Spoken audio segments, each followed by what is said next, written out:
Hey, hey, hey. Time for another Out of This World story from rSpace. You've stumbled into the thrilling saga of my wife's affair partner bought her a special gift, so I made sure it cost them both. Today in rSpace, strap in for a roller coaster ride of workplace indiscretions, colorful toys, and a husband's relentless pursuit of truth in the face of deceit. My wife's affair partner bought her a special gift, so I made sure it cost them both. Hey there, guys. I'm going to need some advice on a situation I'm going through in my marriage. I, 29 male, have been married to my wife, 30 female, for 7 years, and we have a daughter who is 5 years old. Depending on who you ask, some would say that we got married young. I know I heard a lot of that while we planned the wedding. The thing is, we have known each other since late in high school, so I feel like we had enough time to get to know each other to the point where I could confidently propose. We were both relatively mature people for our ages when we were younger. She knew she wanted to go to medical school, and I knew I wanted to be an entrepreneur. It's part of why I felt we were meant for each other. My HVAC business was already doing really well before I turned 20, so at the time she was ready to go to med school, I was able to support her. I suppose our younger selves would be very happy with where we are, well, over a decade since we first met. Well, career-wise at least, because some things have happened that make me wonder whether there were some red flags that I happened to miss, or whether people just want what they want regardless of how much you care and how much effort you put in. I've never put a wrong foot when it comes to my wife. We pretty much grew up into adulthood side by side, so you can't fault me for thinking that I know her to the fullest. Enough of the yapping. Let me try and cut to the chase.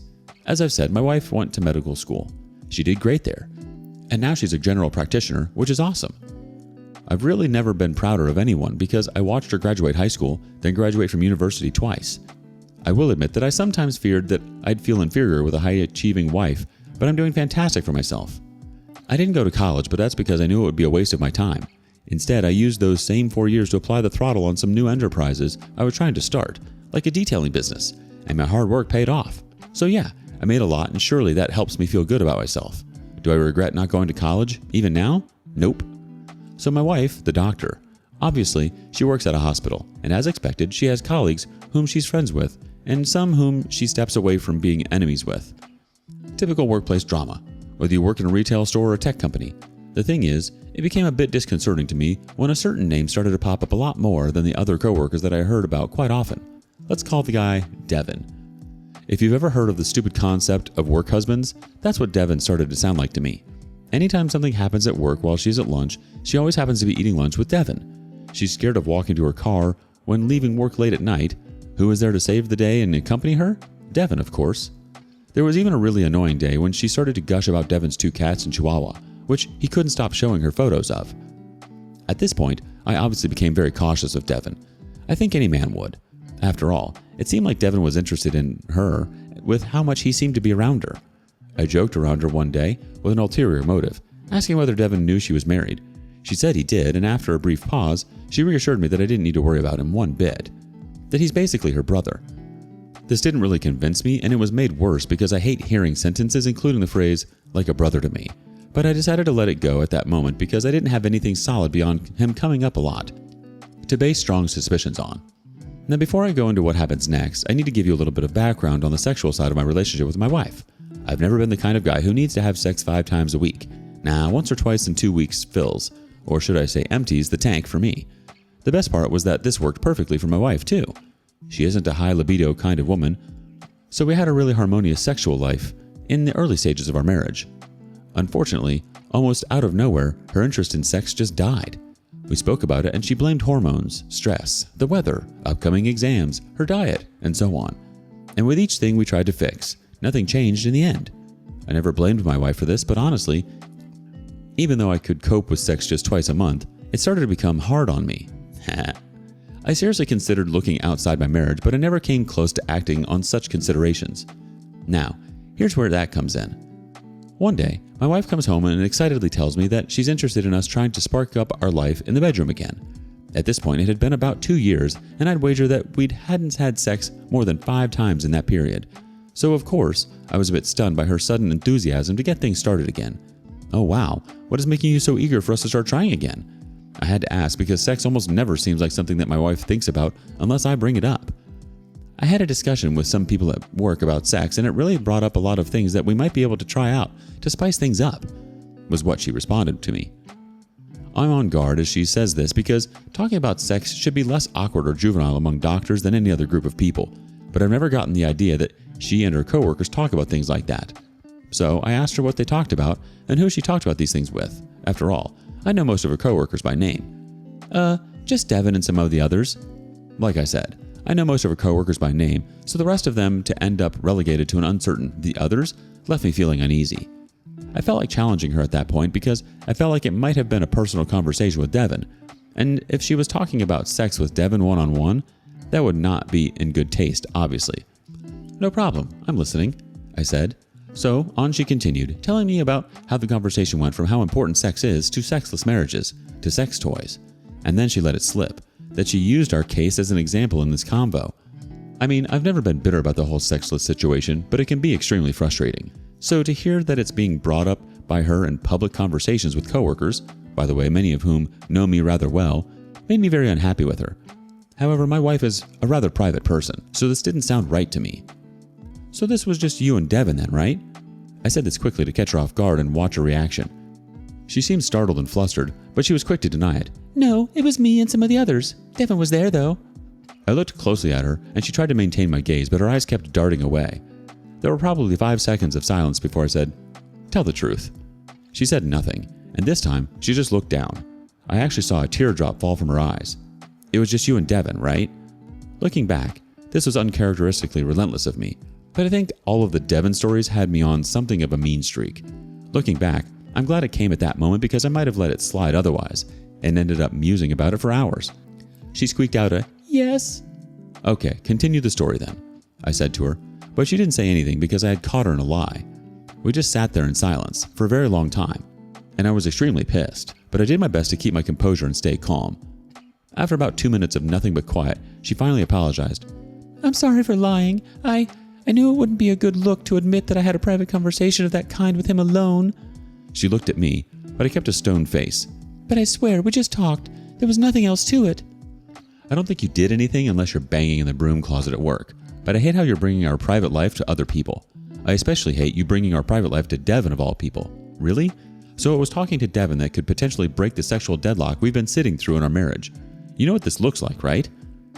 "I swear, he's like a brother to me. I've always said it, and I hate that you don't believe me. There's nothing between us, and talking to him about it was just like talking to a friend. Or even like talking to a therapist or something." So at this point, I realized I was shaking with rage because I could tell that my wife was slowly trying to turn this thing against me. Suddenly, she was about to be the victim. I've had this thing happen during arguments with her, but before then, it had never been with something that pissed me off so much. So I told her, "Before you turn yourself into the victim here, it's fine. Keep having your sexual conversations with Devin, the brother who you have such deep interactions with. I'm actually interested in seeing how this unofficial sex therapist can help us out in the bedroom." And with that, I stood up and left the room. I slept on the couch that day. Now, I'm going to need to fast forward about a week. The next 2 days were a bit awkward, but we eventually got past it, and I didn't hear anything about Devin, which for me worked out beautifully. I knew she'd still be interacting with him since they worked together, but at least I didn't need to keep hearing about him, and that was enough for me, at least in that moment. I thought that things were fine and we were about to have things go back to normal until a week had passed from the day we had our big argument. So, a week from the big argument was yesterday.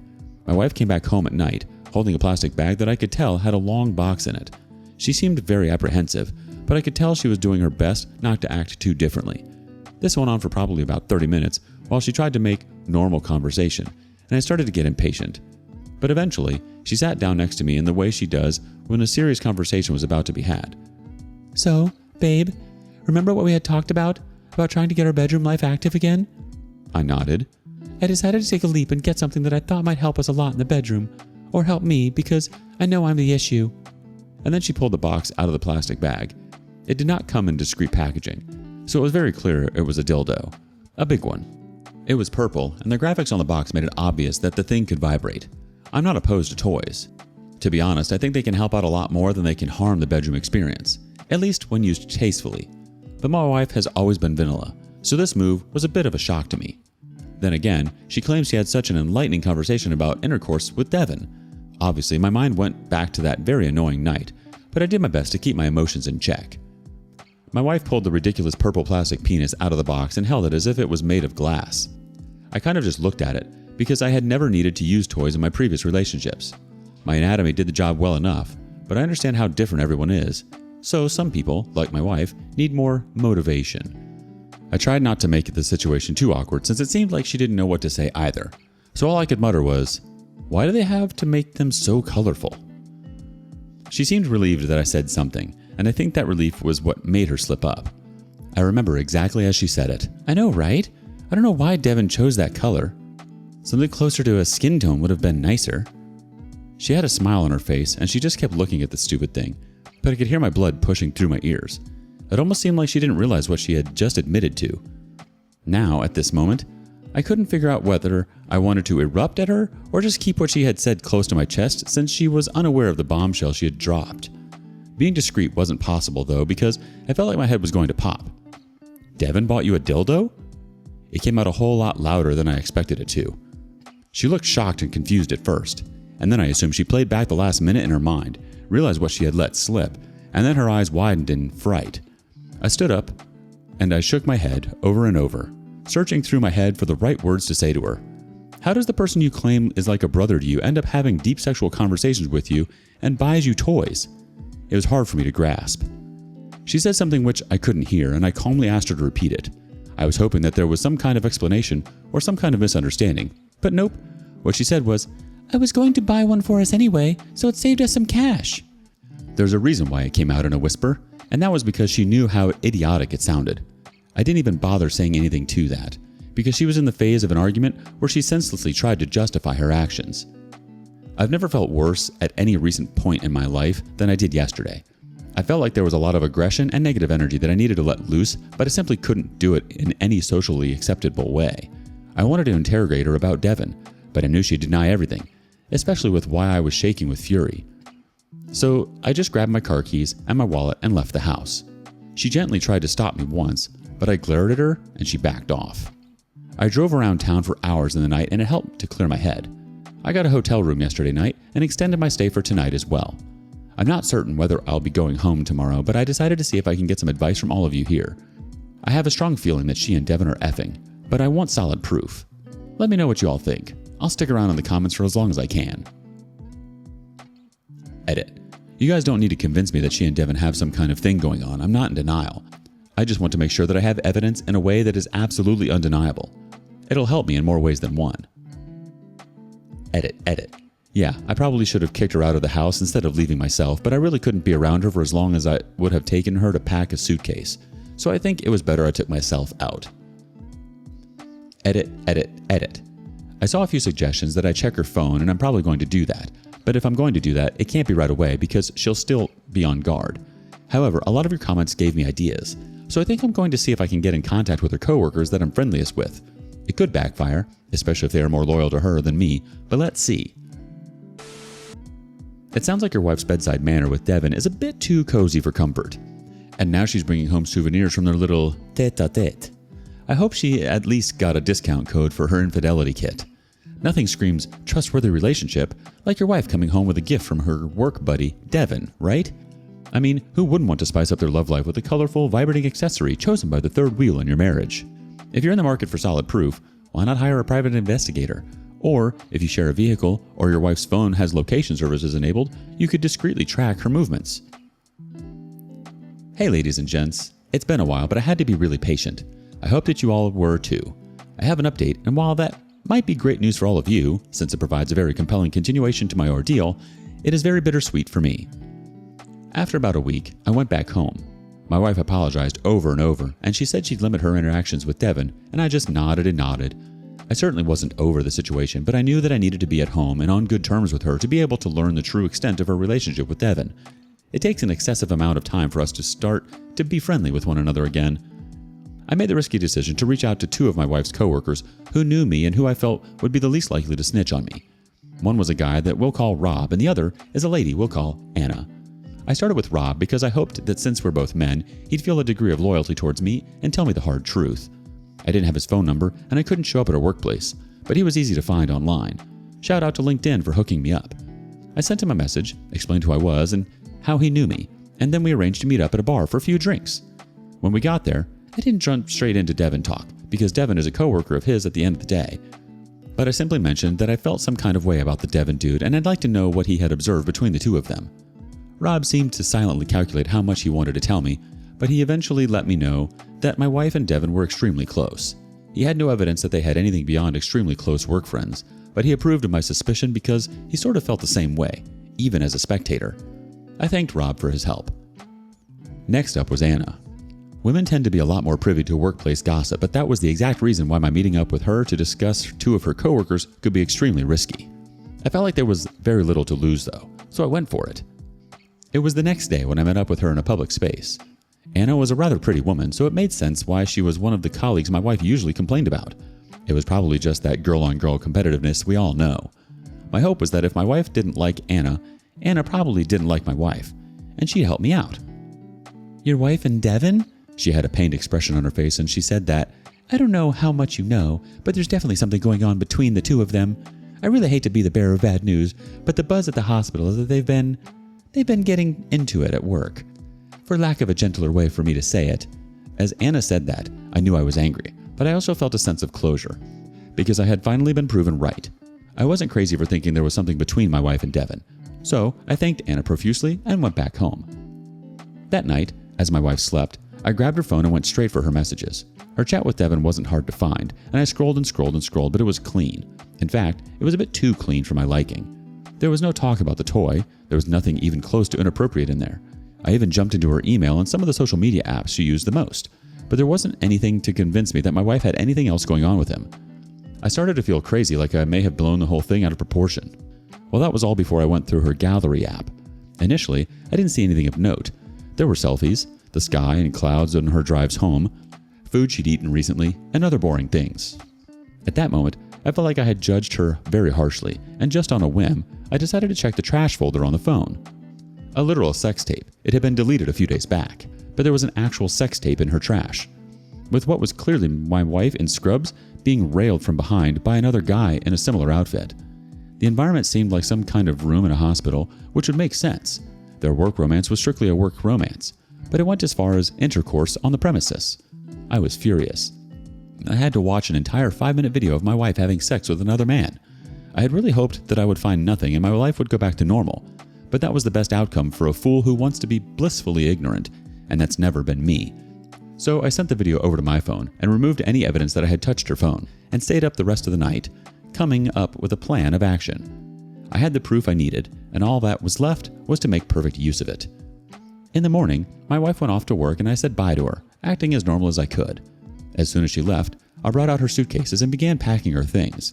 We've lived together for a very long time, so it was impossible for me to pack every single thing she owns in a relatively short amount of time, but I made sure to get most of her essentials. I aligned the 3 suitcases I had filled neatly by the door to our house. After that, I went to my laptop.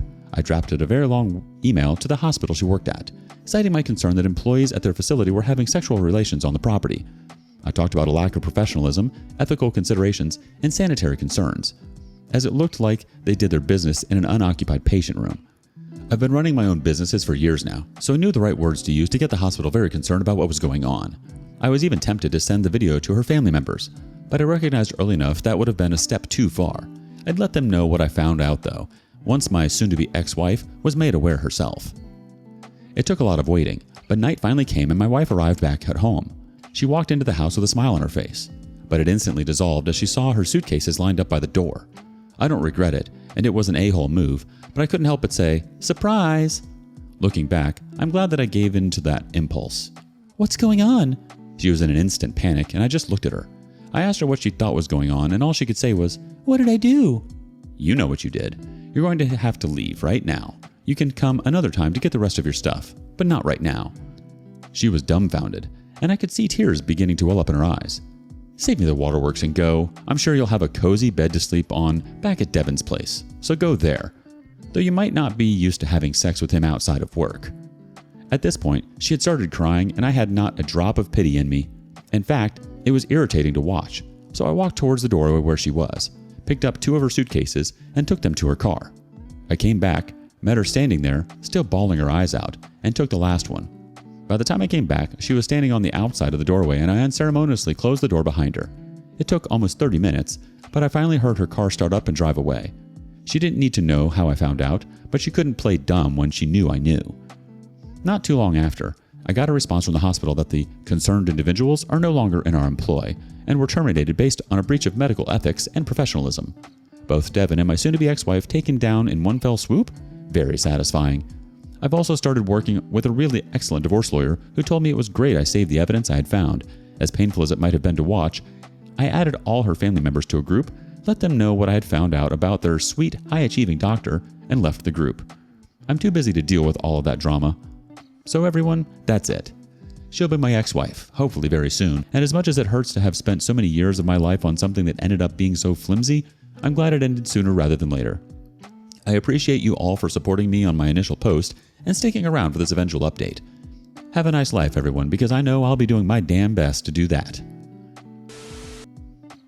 Well, congratulations are in order. It sounds like your wife and Devin have been very busy playing doctor in more ways than one. Who knew the hospital was offering such unconventional employee benefits? And kudos to you for your detective work. You've gone above and beyond to uncover the truth, even if it meant enduring an impromptu viewing of your wife's extracurricular activities. It's like winning the jackpot in a game of how not to trust your spouse.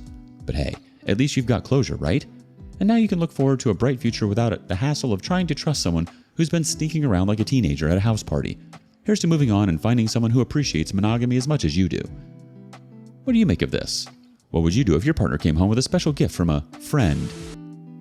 Thank you for joining us today on rSpace. Be sure to like and subscribe and hit that notification bell so you don't miss out on our next video. See you soon!